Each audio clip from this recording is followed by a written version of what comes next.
Boa noite, pessoal. Começa agora mais um Léo Estopa ao vivo. Eu queria agradecer a todos vocês pelas participações. Queria pedir para vocês, por favor, compartilhem para a gente aumentar o alcance. Há um certo tempo atrás eu disse que já tínhamos virado aquela coisa do ponto de inflexão, que eu falei, olha, tudo bem, estávamos perdendo, agora estamos ganhando. Não significa que a batalha terminou. Obviamente, o adversário vai tentar marcar gols ou marcar pontos, seja lá qual for seu jogo favorito, mas a realidade é que nós viramos. E agora a situação se mostra ainda mais clara nesse sentido. Agora já se torna praticamente impraticável tanto o Bolsonaro na presidência quanto o Lula na cadeia. O bicho está pegando para quem insiste em manter o Lula preso e para quem insiste em manter o Bolsonaro na presidência. A gente sabe que é o mesmo grupo. Eu queria agradecer a todos vocês mais uma vez pelas participações. Vou trazer aqui alguns comentários que estão passando aqui no canal. Leonardo Estopa, Felipe Teixeira, Roberto Carlos Vidal, Fora Bozo, Maria dos Reis, Lula Inocente, Elizabeth Aparecida Vianello, Panelaço bombou aqui na zona sul do Rio de Janeiro, Bruna Gonçalves, boa noite Estopa, Jennifer Estopinha Luiza, boa noite Bruna, Tony Conceição, virando de bruços, Tony Conceição é pra gente aquele bolsominion predileto. O Tony Conceição, mesmo vendo que o Brasil está pegando fogo, ele consegue manter-se eleitor do Bolsonaro. E é através do Tony Conceição que eu chamo a atenção de vocês que muitas pessoas utilizam-se desse apoio ao Bolsonaro para terem assuntos. São pessoas que, obviamente, não tiveram a mesma oportunidade que os demais, principalmente para aparecerem, e aí, no lugar de pendurarem um pinico vermelho e um cacho de banana na cabeça, eles apoiam o Bolsonaro. Não pensem vocês que é só o Tony Conceição. Aqui na live a gente tem um corpo bombável, a gente tem Ruth Mick, e deixa eu agradecer o pessoal aqui do canal do Estopa, Valdir Alves, boa noite Léo, Roger Lessa, tem que pegar o bicho para os generais que prendem o Lula. Nero da Bozolândia, ele tem demência. Astolfo Didi, Léa Gurgel, Léo, acabei de ver a entrevista do Lula, né? Inclusive ontem eu não fiz o programa, porque atrasou para entrar no ar a entrevista do Lula e acabou que eu fiz acabou que eu furei o programa porque a entrevista do Lula estava rolando ainda. Vanessa Guazelli Paim, chamada perfeita, Léo. Lula livre. Obrigado, Vanessa. Eu queria agradecer a todos vocês que colaboram com o meu trabalho através dos superchats, através dos depósitos nas contas bancárias. E eu queria lembrar que vocês podem ajudar o meu trabalho, obviamente, através do superchat, mas também através do depósito ou através do cartão de crédito, porque tem um PayPal anunciado aí nas descrições desse vídeo. E Oversea Edge fala, Lula is a political prisoner, lawfare. Obrigado, Oversea Edge. É muito importante levarmos as mensagens do Brasil para fora do Brasil. Então, Oversea Edge pode, de repente, até trabalhar nesse sentido, divulgando para a gente os problemas que a gente tem dentro do Brasil, né? Em outras línguas, deixa eu agradecer a vocês então, e olha, eu falo com vocês que estamos realmente num ponto, né, já passamos do ponto de virada e agora estamos numa situação que tem se tornado cada vez mais difícil para o grupo financeiro que apoia o Bolsonaro, porque a coisa foi longe demais. Por mais que uma pessoa alienada de dentro do Brasil consiga acreditar que tudo isso que acontece no Brasil são coincidências, o mundo já percebe que um grupo liberal tomou o Brasil e a Amazônia está sendo queimada em alta velocidade exatamente para que o Bolsonaro possa fazer uma espécie de pagamento de campanha. Ruralistas querem usar a Amazônia a melhor forma que eles têm, até mesmo de transformar a Amazônia em algo disponível para eles, é botar fogo nas árvores, porque ninguém quer preservar a Amazônia como território, que se preserva, obviamente, é a floresta amazônica. Se eles conseguem destruir a floresta amazônica, já não tem mais razão de se preservar a Amazônia. É por isso que eles fazem essa destruição em tempo recorde.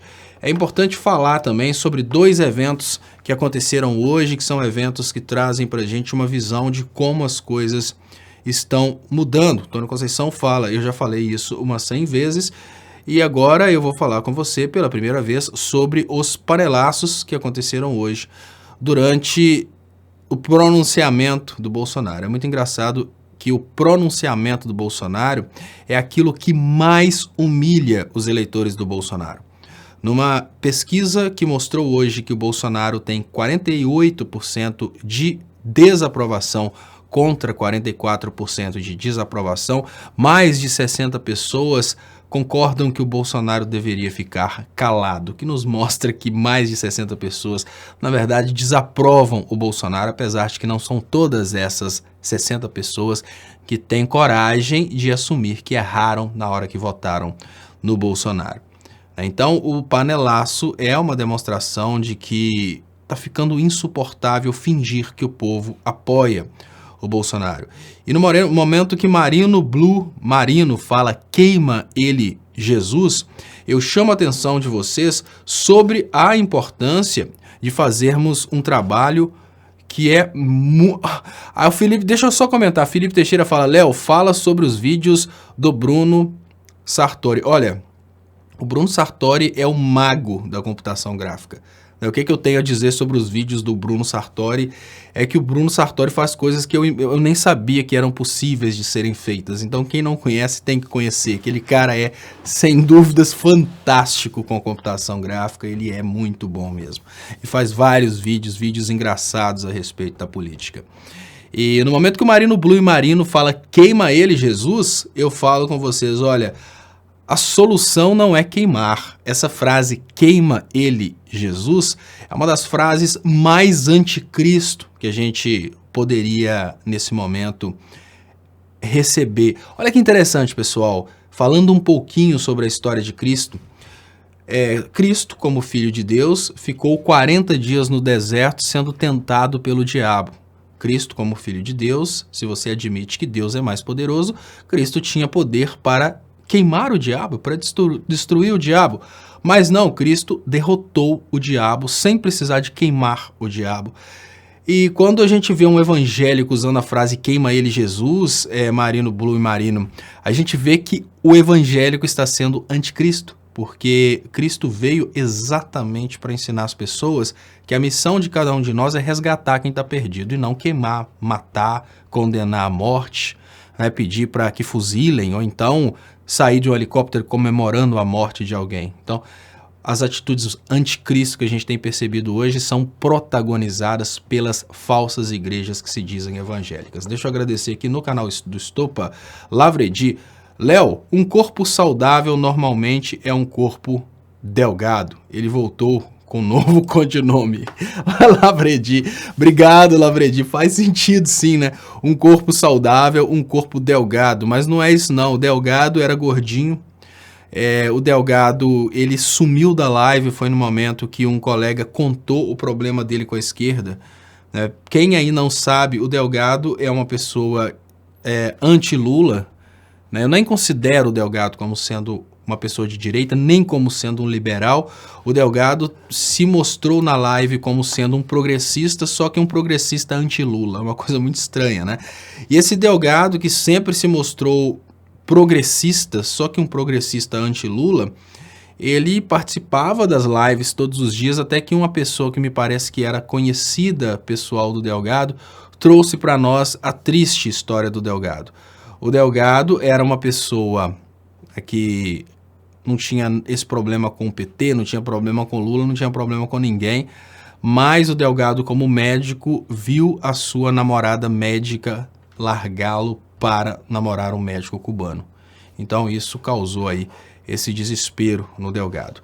Obrigado, Lavredi. Olha, um corpo salgado, um corpo bombável tá aqui. Eu não sou o Delgado, sou bem mais inteligente e o Estopinha, não engana. Olha, corpo saudável.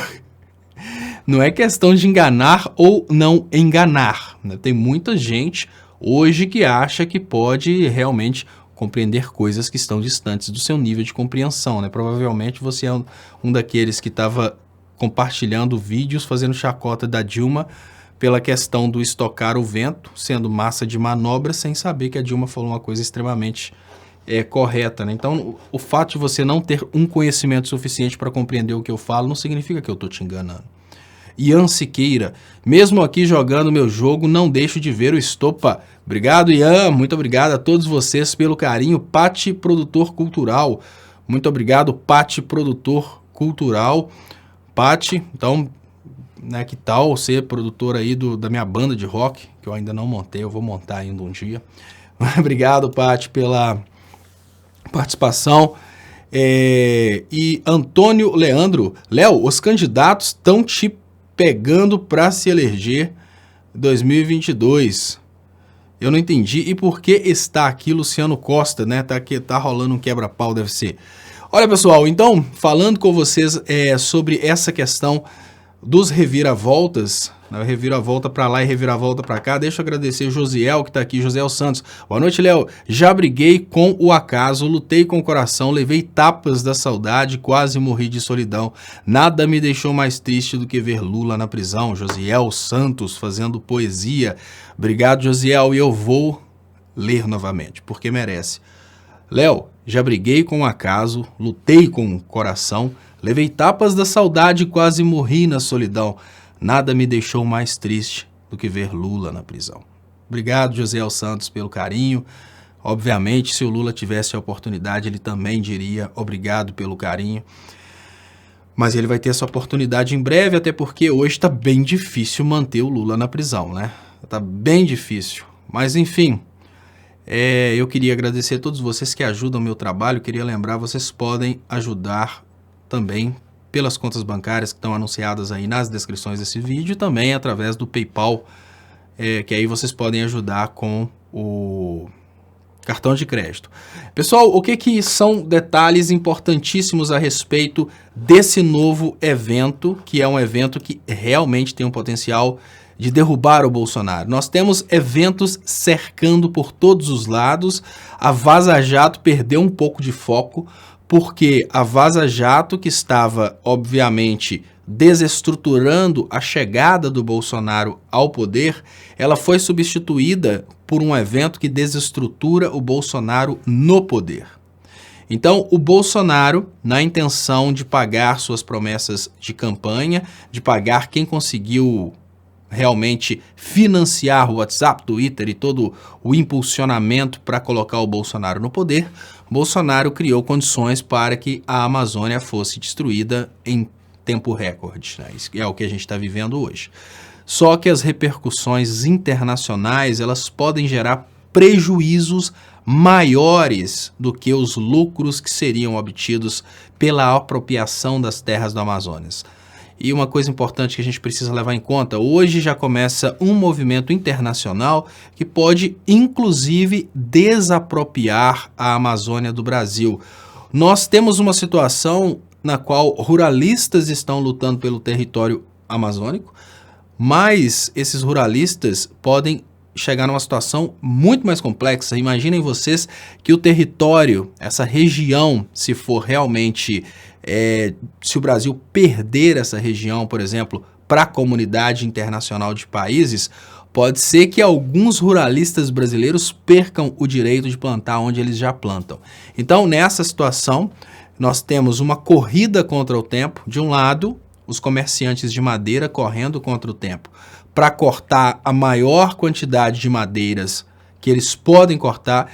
Olha, o desmatamento que está acontecendo, o corte de madeiras que está acontecendo nesses primeiros meses do governo Bolsonaro, já deve ser maior do que o corte de madeiras que aconteceu nos últimos 10 anos.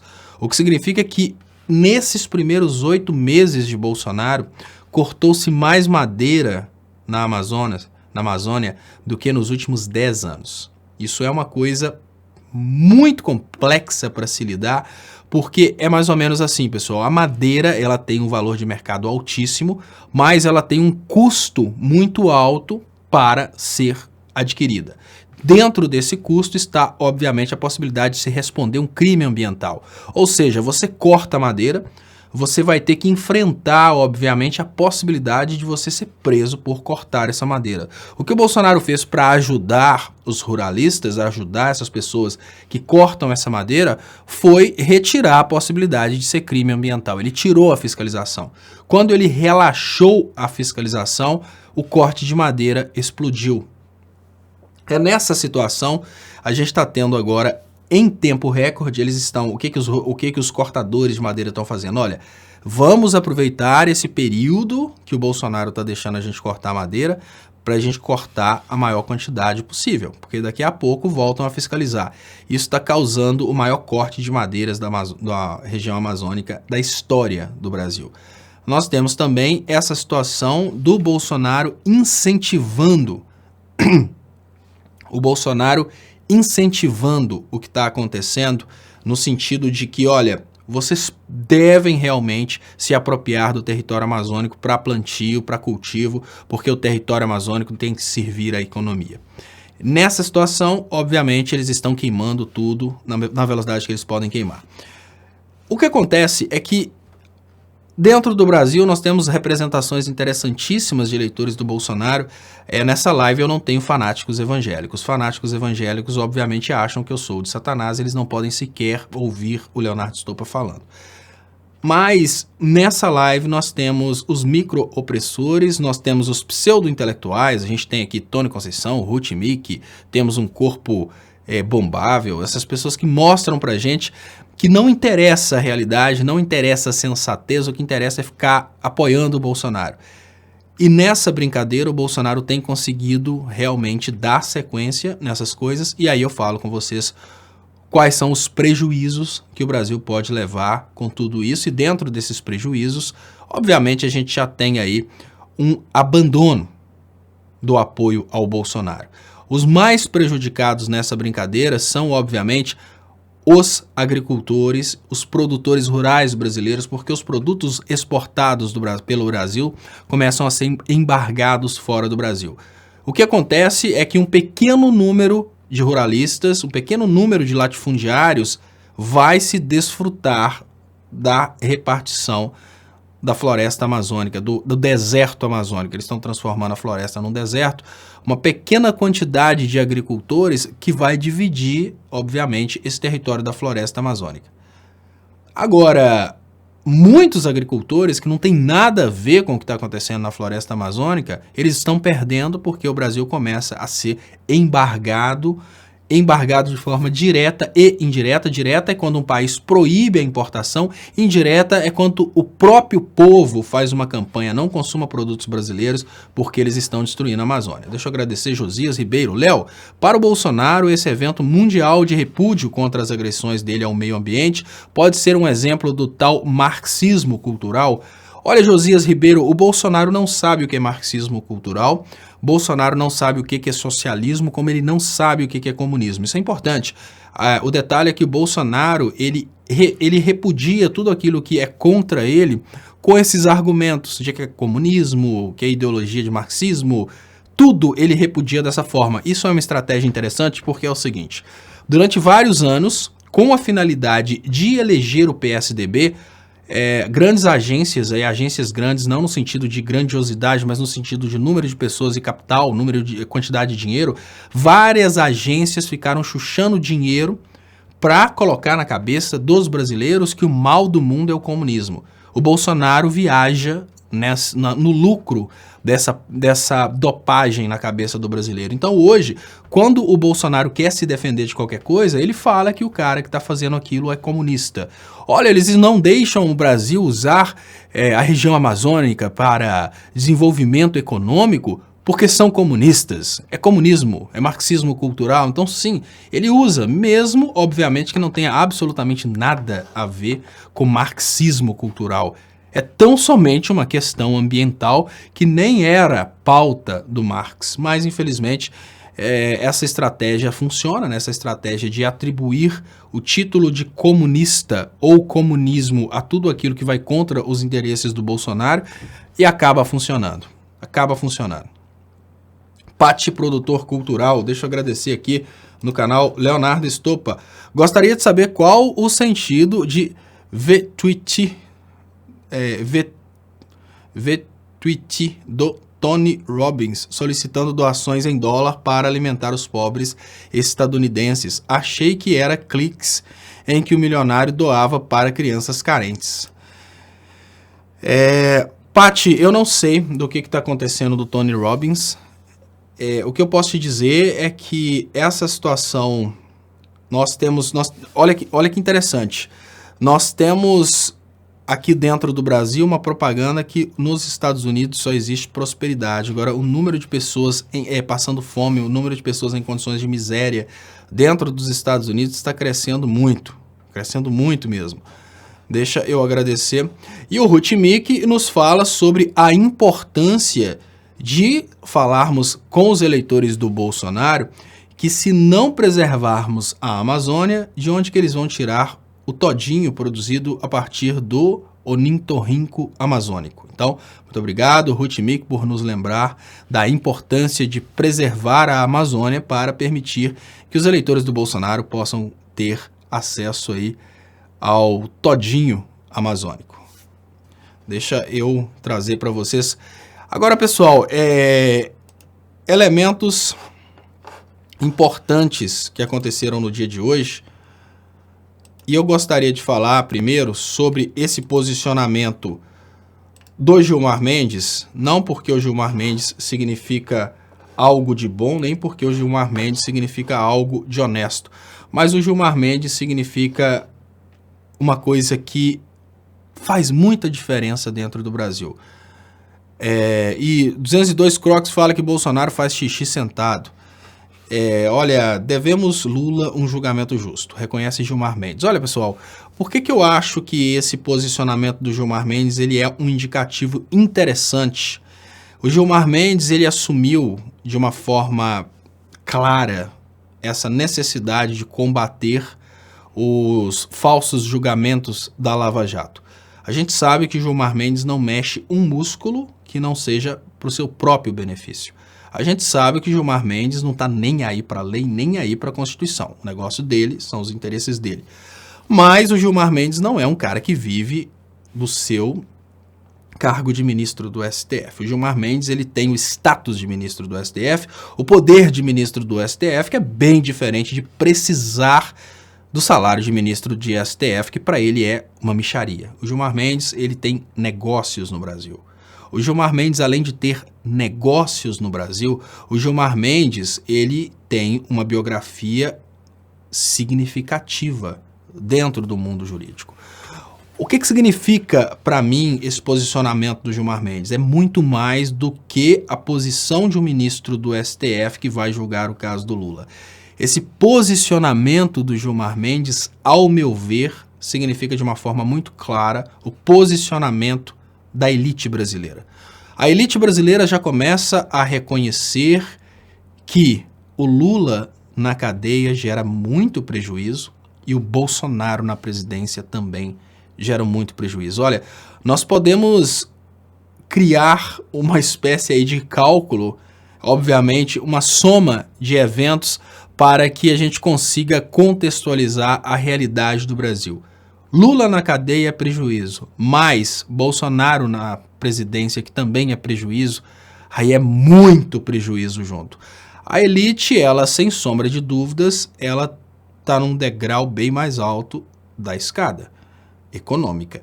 E a gente sabe que quanto mais alto o degrau, mais dolorido é o tombo.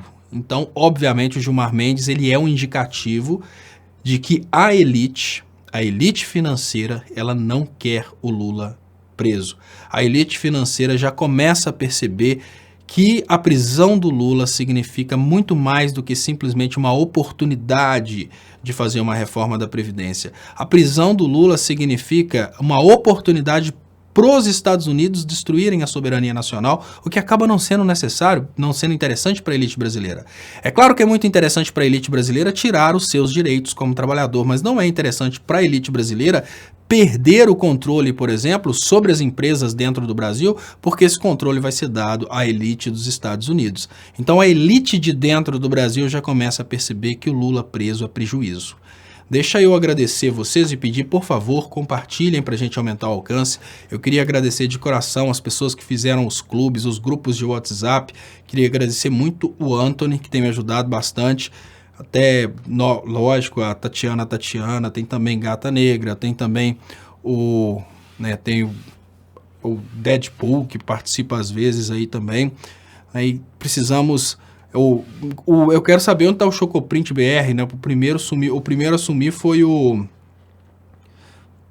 Até esqueci, mas enfim, as pessoas estão desanimando e às vezes estão sumindo. Mas nós precisamos, né, nos unir novamente para conseguir fazer as coisas crescerem, né? Onde está o Glicério, né? Tomara que o Glicério esteja bem, porque o Queiroz a gente não sabe onde está o Queiroz. E eu faço um outro desafio agora, onde está o Glicério? O Glicério sumiu. Eu queria agradecer então vocês pelas participações, pelas ajudas e queria pedir vocês que, por favor, compartilhem para a gente aumentar o alcance. Neto Oliveira. Léo, você não acha que a esquerda está cometendo o mesmo erro do PSDB, que queria ver o Lula sangrar na época? Porque não pedem o impeachment do Bolsonaro? Eu vou falar sobre isso, mas eu vou agradecer também Pati, produtor cultural. Talvez STF deveria ser ascensão de carreira jurídica. Pati, tem várias críticas, né? Por que a Pati está falando é o seguinte, pessoal. Seria o STF melhor se ele fosse composto apenas por juízes de carreira? Eu não sei, Pati, porque no Brasil tem uma coisa que é quase regra. Só gente da classe média alta ou das elites que conseguem passar nos concursos da magistratura, o que significa que a gente não teria representantes do povo, representantes com coração de povo dentro do Poder Judiciário. Essa é uma crítica. O critério para ser do STF é o grande saber jurídico, então significa que não é necessariamente, o caráter dessas pessoas do STF não está ligado ao concurso público, o caráter está ligado ao pertencimento a uma classe alta. O que acontece é que é muito difícil. Olha, o que acontece é o seguinte, pessoal, olha, a maioria das pessoas, elas sonham com a ascensão social. O que acontece hoje no Brasil é o resultado disso. Por exemplo, o que faz Tony Conceição, Ruth Mick e Corpo Saudável, que são pessoas que a gente sabe que são pessoas pobres, mas elas estão aqui sempre se posicionando por projetos políticos contra os pobres. É uma necessidade de se sentir na camada imediatamente superior. É mais ou menos assim, a pessoa que é assalariado, ele é assalariado, trabalha no chão de fábrica como sendo, digamos que o cargo mais baixo em hierarquia. Eu não falo ser humano mais baixo, que não existe ser humano melhor que o outro, mas existem cargos melhores que os outros. Então vamos imaginar que o cara trabalha no chão de fábrica no cargo mais baixo. Todas as vezes que tem aí o sino da hora do lanche, né, da hora do almoço, o sonho desse cara do cargo mais baixo é conseguir se relacionar com os imediatamente superiores, que são os supervisores. Assim como o sonho dos supervisores é que, no lugar de estar na mesa do supervisor, ele quer sair para a mesa dos gerentes, por exemplo. Isso acontece na sociedade. O pobre, ele tem aquele sonho de pertencer à classe imediatamente superior. Então, o que o cara faz? Ele compra um carro financiado sem ter condições de pagar, para ele chegar com aquele carro novo e as pessoas imaginarem que ele é um cara rico. Essa é a realidade. E nessa situação, a gente vive uma coisa bem complexa, né? Os pobres estão defendendo políticas que somente interessam aos ricos porque eles não querem admitir que são pobres. Isso funcionou muito bem, essa dopagem funcionou muito bem no Brasil. E é por isso que uma das coisas que a gente mais utiliza nesse momento para criticar a postura dessas pessoas é o pobre de direita, é o pobre que se acha representado pelas políticas dos ricos. Mas infelizmente, né, obviamente, esses pobres vão ser bem prejudicados. né? Agora, essa questão aí da esquerda, Neto Oliveira, eu faço muita questão de falar, até porque quando eu falo sobre essa postura da esquerda, eu falo xingando, falo bravo, que é o seguinte, para eu explicar para vocês a postura da esquerda, eu preciso não ser hipócrita. É muito importante não ser hipócrita. Olha, pessoal, uma coisa é fazer a coisa certa. Outra coisa é admitir os sentimentos humanos. Deixa eu agradecer aqui Marcelo Souza. Léo, é possível alguma fala de Palocci contra Lula e Dilma e PT serem verdadeiras? Pois o Lula chama de amigo chegando e foi seu ministro mais importante. Marcelo Souza. Olha, Marcelo, o que eu vejo no Palocci é uma pessoa que talvez acabou disparando contra o Lula e contra a Dilma, porque talvez ele imaginava que o Lula e a Dilma poderiam salvá-lo. E o que eu vejo ali é, obviamente, um cara chantageado, mas eu vejo também, além de um cara chantageado, que precisava de ter uma oportunidade para sair da cadeia, que não aguentava mais ficar na cadeia, eu vejo também um camarada, digamos que com orgulho ferido. Parece que ele se sente abandonado. Eu acho que o Palocci não falaria alguma coisa verdadeira. Sabe por quê? É muito interessante ao Palocci contar mentiras para ele depois ter isso como trunfo para desmoralizar a Lava Jato. Vamos nos imaginar nesse momento, pessoal, numa situação em que, imagine você no lugar do Palocci. Você no lugar do Palocci, você teria um verdadeiro inimigo. Quem é o verdadeiro inimigo? É o Sérgio Moro e o Dallagnol, por exemplo. Esses são os verdadeiros inimigos. O verdadeiro inimigo não é o Lula. Então, o que você falaria? Você inventaria uma história para entregar uma história, porque eles querem uma história, para você mesmo ter condições de falar, eu tive que inventar essa história para sair da cadeia no futuro, porque as coisas estão virando e alguns delatores estão chegando e estão falando isso na lata. Eu não acho que ele falaria alguma coisa verdadeira, não. Até porque eu não estou dizendo que não exista, mas eu não acho que ele falaria alguma coisa verdadeira, não.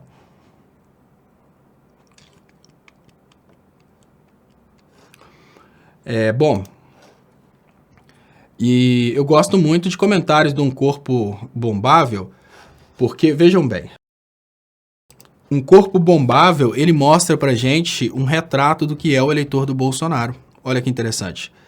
O corpo bombável, eles nos mostra que eles tomam essas atitudes porque eles não sabem de absolutamente nada. Ele fala tanta besteira, 16 anos de PT, não são 16 anos de PT, já começa com uma hipocrisia, né? Obviamente, durante os 4 últimos anos, o que a gente teve foi um boicote contra o governo da ex-presidenta Dilma, lembrando que a Dilma fechou o seu primeiro mandato com o menor desemprego da história, mas vamos lá. E a evolução econômica tem prazo de validade, não tem uma estrutura econômica duradoura. Olha, pode até não ter uma estrutura econômica duradoura, mas ela durou enquanto o PT pôde governar. Que estranho, né? Olha que interessante. Um corpo saudável não tem uma estrutura econômica duradoura, mas durante os 3 mandatos do PT, antes de começarem as campanhas para destruir a economia, e obviamente a gente teve uma crise econômica mundial, ela foi duradoura. Esse é o primeiro ponto. E uma coisa que talvez você não saiba, durante esse período, a estrutura econômica do governo, ela acumulou divisas internacionais, uma quantidade tão grande, mas tão grande, que são essas divisas que vão sustentar a continuidade do governo Guedes. Então, isso mostra pra gente a fragilidade de conhecimento dos eleitores do Bolsonaro. E é essa fragilidade que eu estou constantemente denunciando aqui, pessoal. É exatamente porque essas pessoas não sabem das coisas, essas pessoas não têm noções, noção de política, noção de valores, noção do que realmente são, do que é o acúmulo de divisas internacionais que o Brasil teve durante os últimos anos, que essas pessoas falam essas bobeiras. Então, quando a gente vê uma pessoa falando que o PT governou por 16 anos, a gente pensa, mas espera aí, todo o governo Temer, todas as políticas do governo Temer estão sendo continuadas pelo governo Bolsonaro. Como é que você pode considerar? Então quer dizer que o PT continua com... O que eu vejo é que o fracasso do Bolsonaro vai ser atribuído ao PT. Daqui a pouquinho vocês vão falar, daqui a pouquinho o corpo bombável vai falar, o Bolsonaro né, o Bolsonaro deu errado porque era PT. Não dá, né, cara? Lavredi, quanta nobreza e comprometimento sério do nosso presidente, cujas palavras não incluem piadinhas esdrúxulas, como sempre faz o Bozo. Gostei de assistir no DCM, só gostaria de ver você e o Atuti lá. Então, Lavredi, o que foi essa entrevista, essa primeira entrevista do Brasil 247? Essa primeira entrevista foi uma entrevista que fez questão de chamar os jornalistas tradicionais, jornalistas realmente de cabeça branca, pessoas, digamos que com a idade semelhante à idade do Lula. Aí eu já fiz até uma campanha já no 247, falou, agora tem que ter mais uma entrevista com o ex-presidente Lula, agora é com a nova safra de jornalistas, né? Então, o próprio Léo Atuti, que obviamente, o Léo Atuti é novo também, perto dos tradicionais, ele se colocou de fora, até porque ele identifica a necessidade dessa tradição do jornalismo lá presente com o ex-presidente Lula para fazer realmente um trabalho estruturado em competência edificada ao longo de muitos anos. Então, por isso que nós tivemos essa primeira entrevista do Brasil 247 com o ex-presidente Lula, com esses tradicionais. Mas a próxima pode ser que eu esteja lá. Obrigado, Lavredi, pelo carinho, obrigado pelo superchat. Lembrando, pessoal, queria agradecer muito vocês que ajudam com o superchat, e lembrando que vocês podem ajudar meu trabalho através das contas bancárias que estão anunciadas aí nas descrições desse vídeo. E você ajuda demais se você compartilhar esse trabalho. Então, muito obrigado mesmo pelos compartilhamentos, muito obrigado por convidar pessoas. Eu pedi ontem no Twitter que convidassem pessoas para assistirem a entrevista do Lula. Muito obrigado para vocês que convidaram, eu agradeço de coração. E deixa eu agradecer aqui Sérgio Emanuel Teixeira de Freitas, trabalho no chão de fábrica, falo isso e me xinga. Deixa eu... Shirley Barros, Léo, panelaço no condomínio da Barra da Tijuca. Obrigado, Shirley Barrios. Olha que interessante, panelaço no condomínio da Barra da Tijuca. Né? Ou seja, é o que eu falava há poucos segundos. A gente tem um sinal de que a elite estourou. A elite não aguenta mais. Obrigado, Shirley Barrios. Eu estou tentando. E muito obrigado, Sérgio Emanuel Teixeira. Se eu entendi corretamente, você quis dizer, Sérgio Emanuel Teixeira de Freitas, que o trabalho, eu fiz alguma referência que diminua o trabalho do chão de fábrica, e não é bem isso, né? Eu sou, obviamente, eu como engenheiro, o meu local natural de trabalho é no chão de fábrica, e eu queria, inclusive, mostrar para vocês as minhas mãos aqui, que estão sujas de espuma expansível, porque hoje eu fiquei o dia inteiro fazendo instalação elétrica, colando caixinha, então eu também trabalho no chão de fábrica, Sérgio Manuel. O que eu quis dizer é que existe uma óbvia hierarquia. Né? Tem os trabalhadores do chão de fábrica que são os menores em termos financeiros, e depois tem os supervisores e etc. Então eu fiz uma analogia. Eu não estou xingando ninguém por isso. Vou mostrar aqui mais uma vez para que vocês consigam ver o que é a mão de um trabalhador de chão de fábrica. E aí vocês vão falar, pô, esse cara é irresponsável, que ele tinha que estar usando luvas, né? Eu sei, mas no final das contas, na correria a gente tira a luva e tal, e vai e cola a mão também com espuma. Deixa eu agradecer aqui, especialista federal. Léo, boa noite. Enquanto o povo batia panela hoje contra o Bolsonaro, os que ainda o apoiam catavam cocô, que é tudo que sai da boca dele. Estranho, né? Estranho imaginar que tem pessoas que ainda apoiam o Bolsonaro, porque as coisas estão cada vez piores no Brasil e a gente tem, pessoal, pessoas que apoiam o Bolsonaro. Deixa eu ver se eu consigo... Esse aqui é do canal... Do lado de cá é do canal Leonardo Stop. Eu vou ver se eu consigo voltar aqui no... Porque eu vi que uma pessoa me mandou uma pergunta que eu achei super interessante, merecedora de... merecedora de uma explicação maior. Mas agora... E eu queria pedir para vocês, por favor, compartilhem aí para a gente aumentar o alcance. Deixa eu liberar aqui. E deixa eu agradecer mais uma vez aqui o Lavredi. Muito obrigado, Lavredi. E deixa eu ver se eu consigo achar aqui qual que foi aquele comentário. Deixa eu... Oséias Rodrigues de Lima. Léo, estamos vivenciando a maior catástrofe da história do Brasil, com esse maluco no governo, aparelhando o Estado e massacrando os mais pobres com sua doutrina de ódio e sangue implantados aqui. E essa catástrofe, Oséias, essa catástrofe, ela me dá muito medo, porque ela não é uma catástrofe que a gente pode dizer que é uma catástrofe tão somente do Brasil. Ela é uma catástrofe que está atingindo o mundo inteiro. É uma catástrofe bem perigosa. Então hoje, quando a gente pensa, estamos sim vivendo a maior catástrofe. O de carreira, deve ser desembargador de carreira, Adroaldo Fabrício, no RS, foi diretor-presidente há 20 anos atrás e escreveu na revista de jurisprudência no RS e estava quase chegando ao STF. Rejeitado por criticar o mecanismo do STF, ficou na história. Então, Paty, obviamente o que você fala é uma coisa que merece sim, né, merece sim essa atenção, né? Mas assim, o que acontece, né? Hoje a gente tem essa política de indicação para o STF através o presidente indica para o STF, a gente tem essa política que é uma política contestável, e essa política, ela é a política constitucional, não é? E eu vou contar para vocês que eu não estou conseguindo achar nesse momento o que eu estou procurando, porque o YouTube mudou para um tal de YouTube Beta, Estúdio Beta, e porque tá nesse Estúdio Beta eu não consigo mais encontrar as coisas. Ah, meu Deus. Né? Então, essas coisas, assim, eu não sei se é porque eu sou mais velho, mas todas as vezes que modificam qualquer recurso, toda vez que modificam qualquer recurso, eu me perco. Então, eu peço desculpas, eu realmente esqueci qual que é o recurso que eu estava procurando aqui.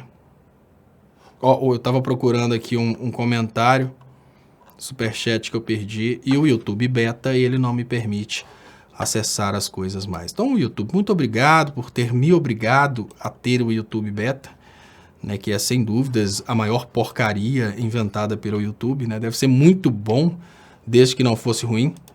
E deixa eu ver aqui o que fala aqui no canal, do lado de cá, no canal do Estopa. Anselmo dos Santos, William Bonner não dorme sem pensar no Lula. O corpo bombado também. Carlos Lenin Guerra. Léo, por que o Bolsonaro fez um pronunciamento mais moderado hoje? Terá sido escrito por alguém de esquerda pelo teor racional do texto? Carlos Lenin Guerra. Carlos, sabia que o tom racional do texto é a regra?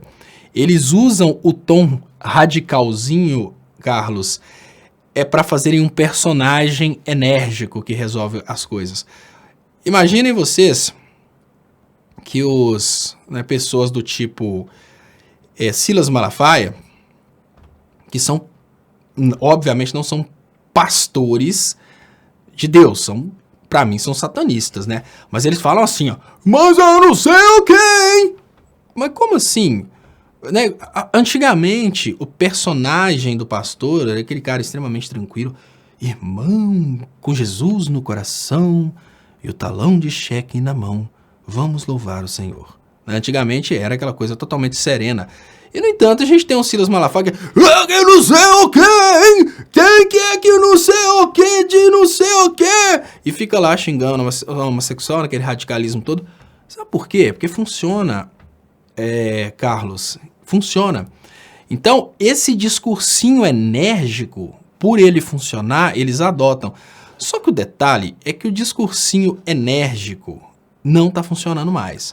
Então, o que eu consigo pensar nesse momento é que o Bolsonaro abandonou o discursinho enérgico porque o discursinho enérgico não está funcionando mais, né? O que eu consigo ver é isso aí.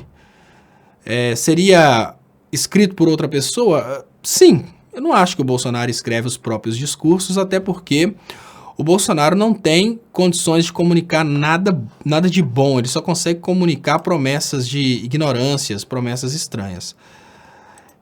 Então, foi escrito por outra pessoa, mas a mudança do tom, a gente pode considerar a mudança do tom como sendo uma coisa natural do que aconteceu, né? Rodou a viabilidade desse tipo de ignorância. Então, deixa eu agradecer aqui, muito obrigado mais uma vez, Pati, produtor cultural, pelo superchat. E o Sérgio Emanuel Teixeira Freitas, ele está explicando aqui. Os colegas de chão de fábrica que o xingam, provavelmente, por ter um posicionamento de esquerda, né? Deixa eu ver aqui. Agora sim eu tô conseguindo... Agora sim eu estou conseguindo ler aqui os comentários. E eu queria agradecer mais uma vez o Sérgio.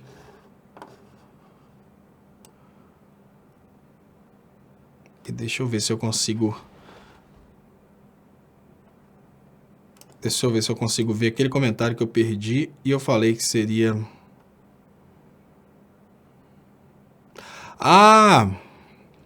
Eu gosto de falar sobre essas coisas aqui, ó. O Neto Oliveira, ele faz uma pergunta, daquelas perguntas que eu gosto de resolver. Tá aqui, ó, Neto Oliveira. Neto Oliveira disse, Léo, você não acha que a esquerda está cometendo o mesmo erro do PSDB que queria ver o Lula sangrar na época? Por que não pedem o impeachment do Bolsonaro, né? Então, a pergunta dele é uma pergunta que eu gosto de responder, que é uma pergunta do tipo, por que a esquerda não pede o impeachment do Bolsonaro? Neto, por fins políticos. Para eu responder essa pergunta, eu preciso separar o Leonardo Stoppa consciente, o Leonardo Stoppa cidadão brasileiro que tem amor ao próximo, o Leonardo Stoppa progressista que quer o bem de todos, do Leonardo Stoppa babaca que existe em mim.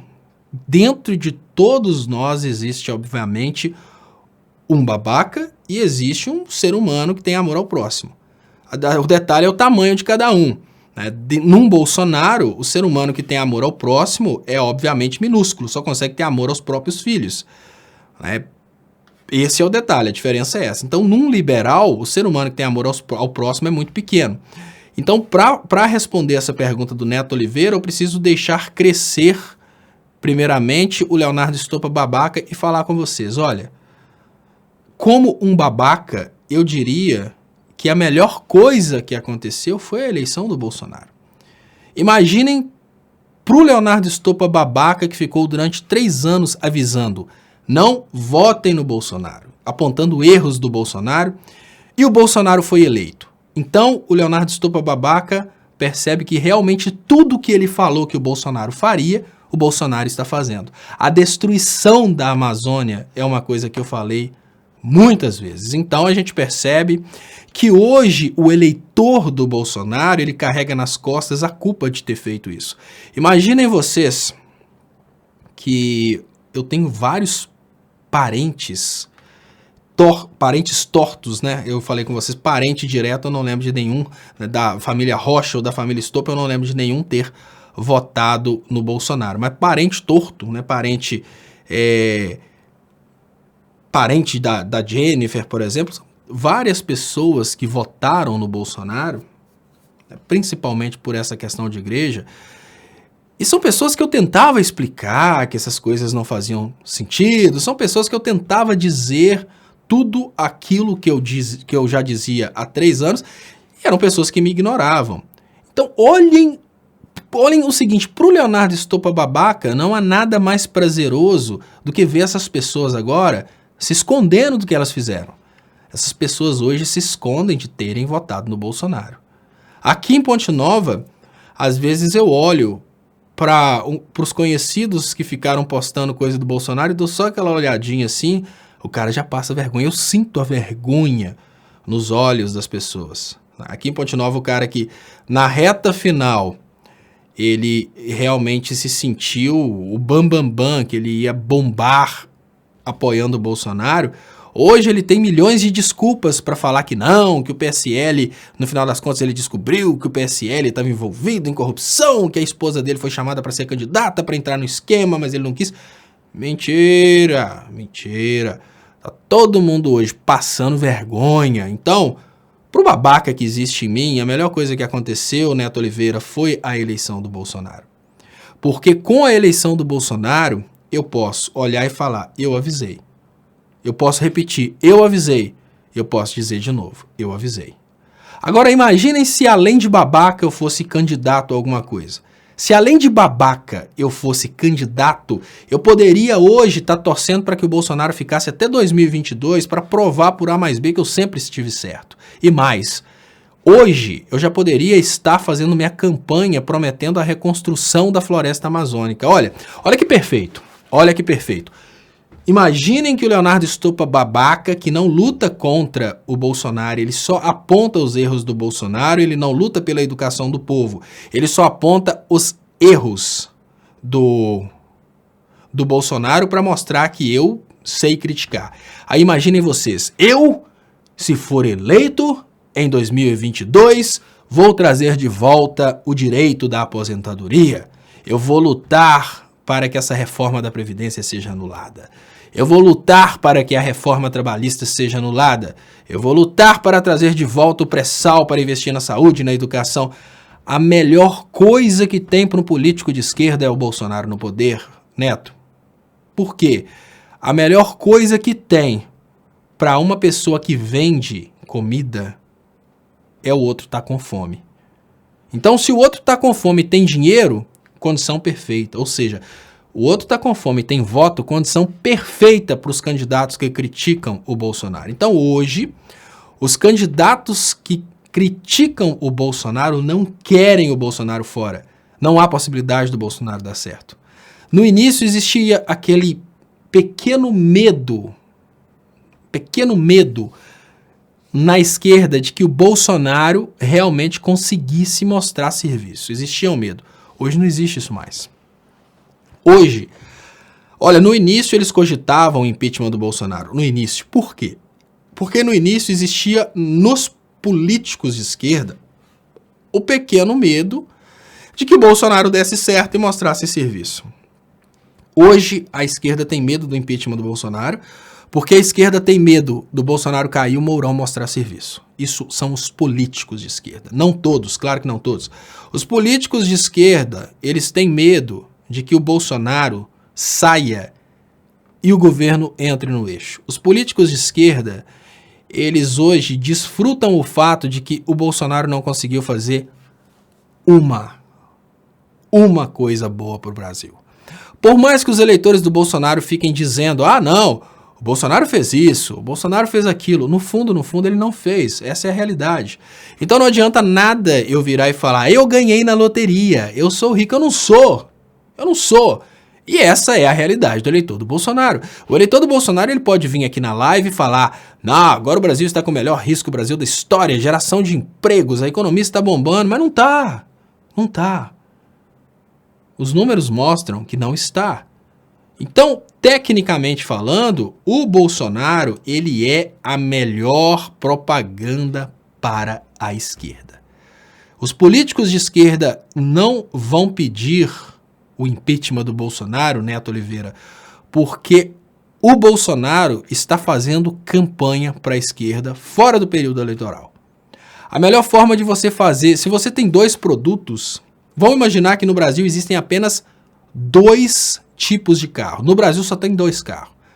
O Fiat Uno e o Volkswagen Gol. Mas nenhum carro é vendido no Brasil. Tem 2 formas de você fazer propaganda do Fiat Uno. Uma das formas de você fazer propaganda do Fiat Uno, pensem nisso, só vendem 2 carros no Brasil, Fiat Uno e Gol.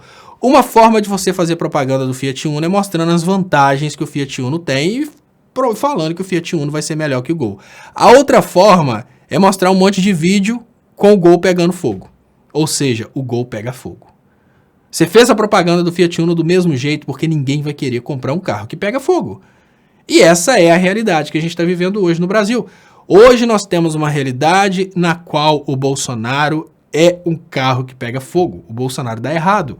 Então, durante o máximo de tempo, vamos lembrar do exemplo que eu dei. Enquanto a Fiat tiver os carros concorrentes pegando fogo espontaneamente, isso saindo na televisão direto, A Fiat não precisa fazer propaganda nenhuma. E aí eu pergunto para vocês, tem só 2 fábricas de carro no Brasil, só 2 fábricas de carro no Brasil, e essas 2 fábricas de carro fazem 2 carros. Uma faz Fiat, a outra faz o Gol. Se o Gol, que é concorrente da Fiat, está pegando fogo constantemente, você acha que a Fiat vai querer fechar a concorrente que pega fogo para entrar um concorrente que dá certo? Não. Enquanto o concorrente da Fiat, que é só o Gol, estiver pegando fogo e estiver se queimando sozinho, é fantástico para a Fiat.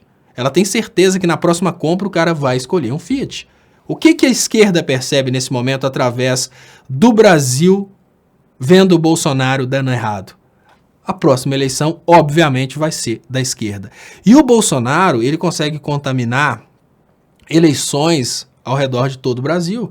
O Bolsonaro é um dos responsáveis pela possível derrota do Macri na Argentina. O Bolsonaro é necessário para a política de esquerda, mas para nós não. Nós, como cidadãos comuns, nós, como pessoas comuns que precisamos respirar um ar de qualidade, beber uma água de qualidade, ter um lugar para morar e ter trabalho, a gente precisa do Bolsonaro fora. Então a gente tem que pressionar para que, de uma forma ou de outra, um impeachment contra o Bolsonaro seja protocolado. Eu tenho esperança que o presidente da OAB, de repente, protocole um impeachment contra o Bolsonaro.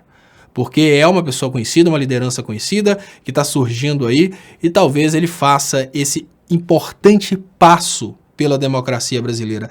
Já que o Bolsonaro é o melhor amigo dos políticos de esquerda, porque a melhor divulgação dos políticos de esquerda é a direita botando fogo no Brasil, pode ser que a OAB, de repente, protocole um pedido de impeachment para o Bolsonaro, né? Talvez seja essa a nossa saída. Deixa eu agradecer aqui do lado de cá, Paulo Lima, trazer organizadores dos protestos na Argentina para o levante contra a direita, tambores e bandeiras para animar, dar ritmo e servir como comunicação. Obrigado, Paulo Lima, pelo superchat, obrigado pela participação. Deixa eu ver se passou algum em branco aqui, não passou do lado de cá. Deixa eu agradecer também aqui no canal do Estopa, deixa eu ver se passou algum superchat fujão aqui. Tem aqui Sérgio Emanuel Teixeira de Freitas, que fala meus colegas que me xingam. Então, pessoal, vai aquele videozinho, daqui a pouco eu volto. Aqui no Brasil, a gente tem uma prática muito cruel das empresas que instalam serviços de TV a cabo. Eles não fazem o aterramento do sistema de TV a cabo. O que isso normalmente tem causado no Brasil é a queima de aparelhos televisores, a queima de aparelhos ligados ao sistema de internet do provedor de internet. Por exemplo, a NET não instala o supressor de surtos que é necessário na entrada do sistema de TV a cabo. Da mesma forma que um raio pode cair e queimar um aparelho eletrônico, imaginem o que pode acontecer se uma criança estiver segurando o fio da TV a cabo exatamente no momento em que o raio cai.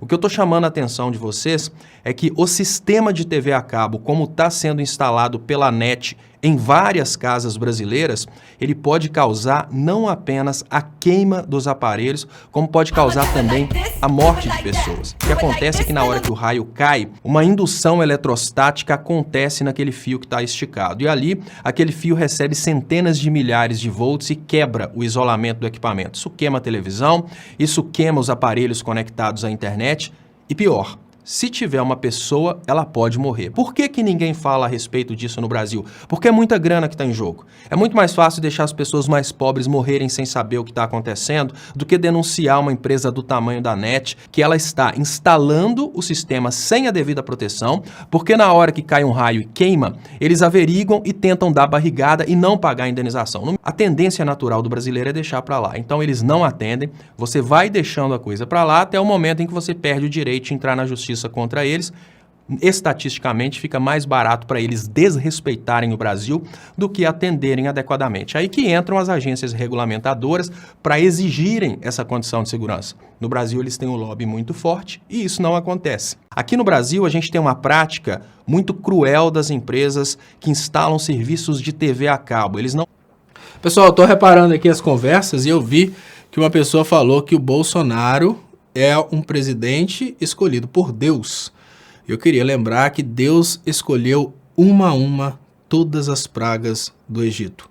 Então, não é impossível que o Bolsonaro tenha sido realmente escolhido por Deus. Obviamente com uma eficiência muito maior que todas as pragas do Egito juntas. Então, Deus realmente ficou muito, mas muito mais nervoso do que estava antigamente, né? E afinal de contas, nós temos uma situação na qual as igrejas evangélicas, entre aspas, do Brasil, usaram o nome de Deus para criar impérios, usaram o nome de Deus para criar patrimônio, para dominar pessoas. Nada mais justo que Deus mandasse, a exemplo do que ele fez com o Egito no passado, mandando pragas, né, diferentes, ele mandasse uma praga também para o Brasil. Então não duvidem que tenha sido realmente o Bolsonaro escolhido por Deus, né? Lembramos que Deus destruiu Sodoma e Gomorra, Deus mandou o dilúvio, Deus mandou as pragas do Egito, Deus mandou o Bolsonaro. Então, não é tudo que Deus manda que são coisas boas. Deixa eu agradecer do lado de cá. Muito obrigado, Pati, produtor cultural. A bio dele pública. Estou surpresa com o TRF4 dissonante. Sucesso para vocês e espero o ex-presidente Lula fique inocentado. CF ordenamento jurídico atual. Você estuda direito. Boa sorte. Obrigado, Pati. Pati, muito obrigado por ter me lembrado que eu estudo direito, que eu tenho que fazer com vocês uma... Eu vou comemorar com vocês nesse momento uma coisa que aconteceu que eu considero muito interessante, né? Principalmente porque eu estudo direito lá. Deixa eu compartilhar com vocês aqui. A Ambra College, que é onde eu estudo direito, hoje... Deixa eu agradecer. Vou colocar aqui, porque a galera que normalmente eu gosto de compartilhar com as pessoas. Pessoal, eu estudo direito na Ambra College. Lá nos Estados Unidos existem, obviamente, os níveis de instituições de ensino. E o college é como se fosse uma faculdade brasileira. E a Ambra acaba de ser credenciada como university, que significa que agora ela deixa de ser, né, esse nível college e passa para o nível, né, o topo, né, das instituições de ensino. Então, parabéns para a Ambra, muito obrigado pelo empenho, porque, olha, o empenho desse pessoal da Ambra é uma coisa fantástica. Os professores, obviamente, brasileiros, fazem um trabalho com muito carinho, um trabalho muito bom, e eu falo com vocês, quem tiver tempo disponível para aproveitar esse momento estudando, eu indico demais a Ambra. E eu falo, grande parte da minha capacidade de argumentação, ela veio exatamente porque a Ambra, ela obriga as pessoas assim, as pessoas são avaliadas pela argumentação, então você vai desenvolvendo uma capacidade de argumentação. E agora a Ambra abriu outros cursos de mestrado, né? A Ambra tem vários bacharelados, entre eles o bacharelado em Direito. Agora ela abriu outros cursos de mestrado, além do mestrado em Direito, eu faço também o mestrado em Direito pela Ambra. E, né, com esse grande número aí de cursos de mestrado, a Ambra agora foi promovida aí à universidade, de faculdade à universidade. Eu nem sei se eu posso falar isso porque isso rolou dentro do chat do grupo da universidade, não da faculdade, agora da universidade. Mas se eu não puder, desculpa aí, pessoal, mas eu fiquei muito feliz mesmo. Meus diplomas agora vão vir de uma universidade americana. Então, muito obrigado. Deixa eu agradecer aqui. Então, Pati, o que... a bio dele pública, estou surpresa com o TRF. Exatamente, olha, Pati, né, então falando em termos de direito, quando a gente percebe o que o TRF4 fez, a gente vê o que os juízes são capazes. Mas, Pati, deixa eu te convidar para ver um trabalho meu que eu fiz para a Ambra. Eu vou colocar aqui para vocês, quem é da área de direito, né, eu queria até convidar, quem aí tiver LinkedIn, pessoal, me adicionem no LinkedIn, porque eu vou começar a fazer umas postagens mais acadêmicas, coisas mais profissional, mais acadêmica no LinkedIn. Eu estou crescendo meu LinkedIn para isso. Eu queria convidar vocês para conhecerem alguns artigos meus. A ideia era fazer, obviamente, um site de notícias, mas eu não consigo, né? E nesse momento eu até chamo aquela pirâmide das necessidades de Maslow. Eu tenho hoje assim, seria muito importante que eu conseguisse escrever artigos, que eu conseguisse realmente fazer mais vídeos, mas eu estou lutando agora para ter a base da pirâmide das necessidades de Maslow, que é moradia. Eu estou lutando, né, vou mostrar mais uma vez aqui, eu estou lutando desesperadamente para conseguir terminar a reforma do apartamento que eu estou morando. Então, nessa correria, eu não consigo escrever artigos, eu não consigo fazer muitas coisas, mas meus trabalhos acadêmicos estão nessa página aqui, que é simplesmente leonardoestupa.com.br.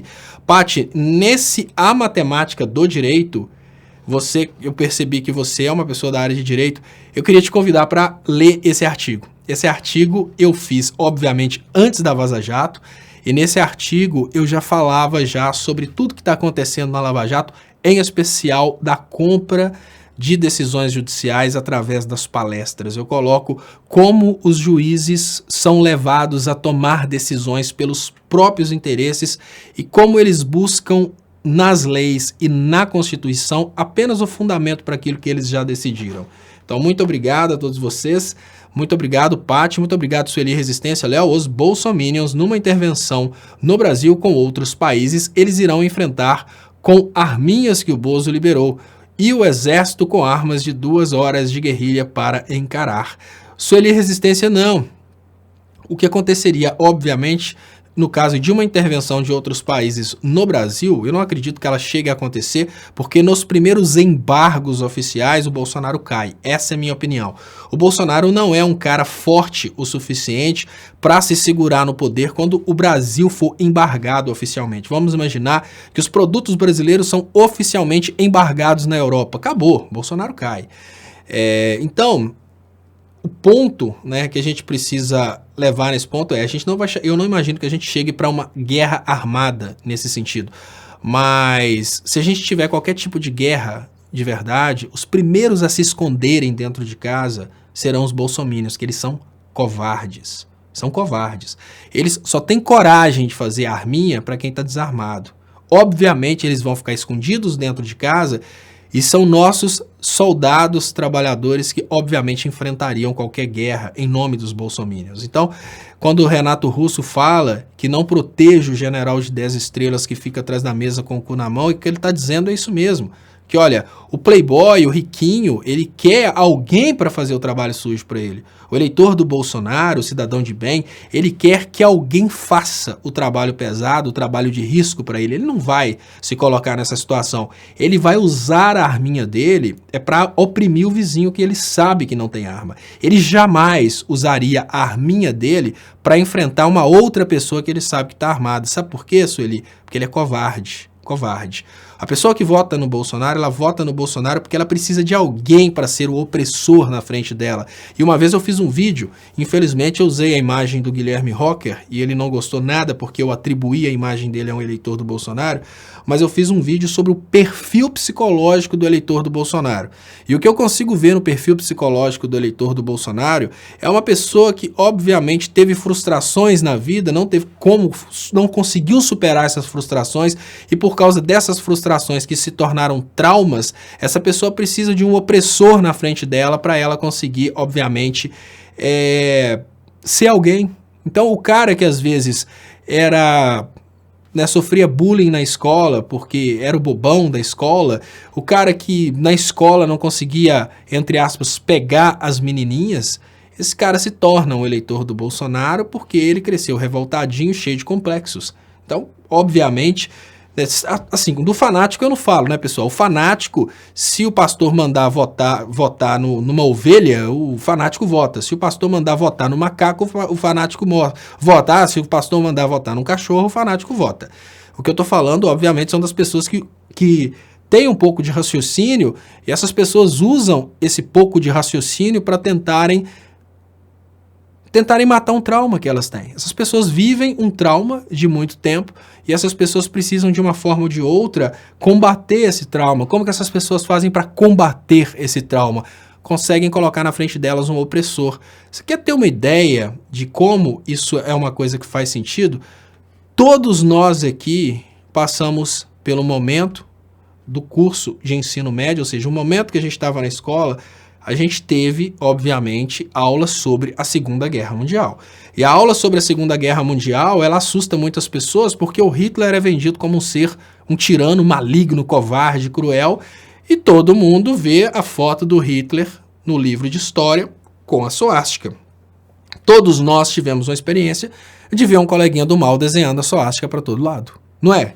Sim, é o cara mais tímido, é o cara que tem maior dificuldade de comunicação, é o cara que tem mais problemas com todo mundo, com tudo.